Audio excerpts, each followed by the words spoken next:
Well, we're back with Total Drama All-Stars, and I gotta say, this episode's a real relief after the stinker we got last week. Wow.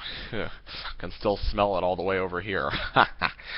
Anyway, this was a pretty good episode. Not my favorite one of the series by any means, but it was entertaining, and there were some funny moments, and I gotta say, it was a lot less... no, it wasn't disappointing at all.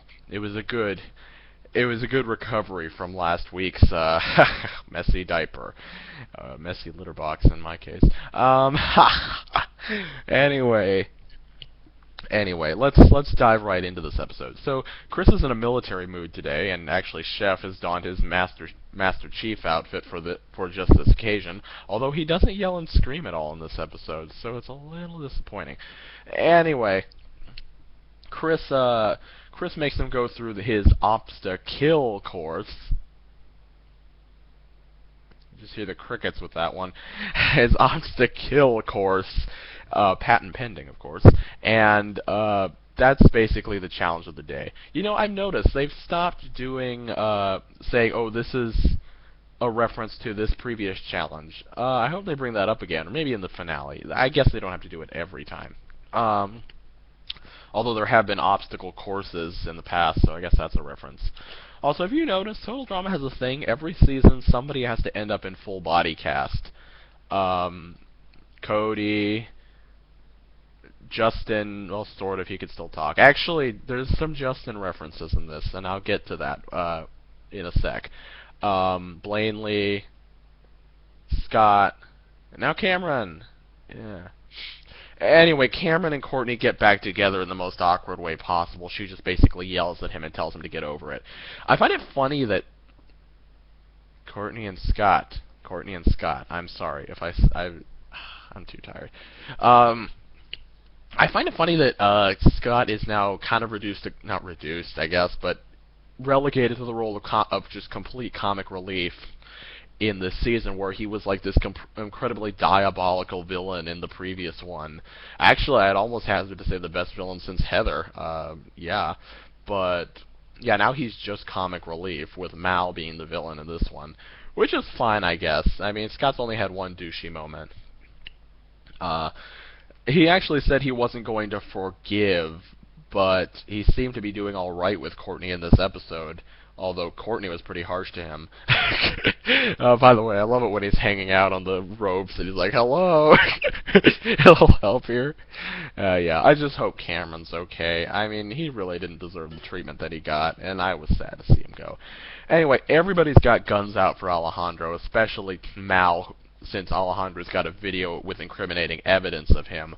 Alejandro, this episode really focuses on him, and I knew he would get eliminated. He really tries to fight his way through all of this and tries to get people on his side, but unfortunately he's just too untrustworthy. Anyway, they head through all the obstacles and blah blah blah, trying to swing people to their side. Also, we get a little bit of inside Mike's head. They find Svetlana, and Mal can actually access her powers or her abilities for a little bit until Mike frees her. So anyway, it's a very good episode, actually. Not a very good episode, but a good episode. I'm sorry. And yeah, like I said, Alejandro gets eliminated unanimously, with only him voting for Mal. And what was that to say? Oh yeah, Gwen gets sent to Boney Island because she refused to go to the mansion with Chris. That's not as creepy as it sounds. Zoe went there too. Zoe still can't tell that it's Mal, but she's decided to keep an eye on him. So we'll see what happens. I get the feeling they're going to end up in the final two together. Just a thought. Anyway, it's nice to see Zoe getting along with the other girls, although they get a bit weird in the middle, and Gwen and Courtney's friendship still has to go through a lot of challenges, it appears. What's more to say about this episode? Not really too much, except, oh yeah, Justin references. Alejandro keeps talking about how handsome he is, which is funny, and then at the end he says, "This show got 100% less handsome." Then in sort of a reference to Dawn's elimination, and Noah's, he tries to tell them what's happening, but he just ends up getting out, "The truth is in the art." You know, he could have just said Mike is Mal really quickly. But yeah, then it wouldn't be total drama island. Uh oh, another thing with Alejandro. Actually, I kind of knew he was going to get eliminated just based on the previews, although I didn't. Actually, he pushed so hard to win. I actually thought at the last minute, oh hey, maybe he's going to win this, but he didn't. Yeah. They tell us what Alejandro's last name, Burro Muertos, means, and I'm just kind of laughing at this, not because I think it's funny, but because it's like, that joke is completely wasted on a Spanish-speaking audience, which includes me, and also anyone else who's in Spanish-speaking countries, and or just who speaks Spanish. That joke is like completely wasted because you already know his last name is Alejandro Dead Don. His name is Alejandro Dead Donkeys.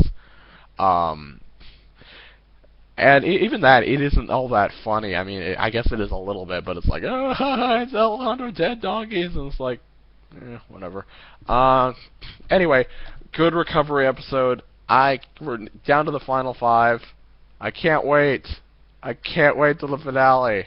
This is so exciting.